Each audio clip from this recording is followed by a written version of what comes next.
Ito ang 5 pinakawalang kapani-paniwalang debate sa internet. Yung huli, sobrang wild. Baka mapaisip ka kung totoo pa ba to. I-comment mo kung alin ang pinaka-nakabigla sa'yo. Pero bago ang lahat, magkakaroon ka ng swerte buong linggo kung magla-like at subscribe ka bago matapos ang video na to. Una, 100 lalaki laban sa isang gorila. Pumutok ang debate na to online. Milyon ang nakisali. May mga nagsasabing hindi matatalo ang lakas ng gorila. Pero may iba namang naniniwala na kayang manalo ng mga tao gamit ang diskarte.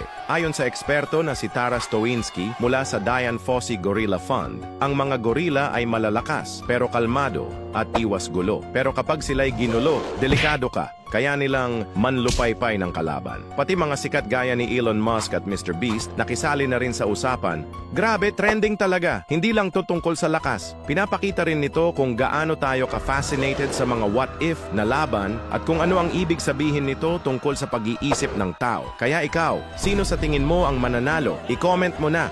Ito ang 5 pinakawalang kapani-paniwalang debate sa internet. Yung huli, sobrang wild. Baka mapaisip ka kung totoo pa ba to. I-comment mo kung alin ang pinaka-nakabigla sa'yo. Pero bago ang lahat, magkakaroon ka ng swerte buong linggo kung magla-like at subscribe ka bago matapos ang video na to. Una, 100 lalaki laban sa isang gorila. Pumutok ang debate na to online. Milyon ang nakisali. May mga nagsasabing hindi matatalo ang lakas ng gorila. Pero may iba namang naniniwala na kayang manalo ng mga tao gamit ang diskarte. Ayon sa eksperto na si Tara Stowinski mula sa Dian Fossey Gorilla Fund, ang mga gorila ay malalakas pero kalmado at iwas gulo. Pero kapag sila'y ginulo, delikado ka. Kaya nilang manlupaypay ng kalaban. Pati mga sikat gaya ni Elon Musk at Mr. Beast nakisali na rin sa usapan.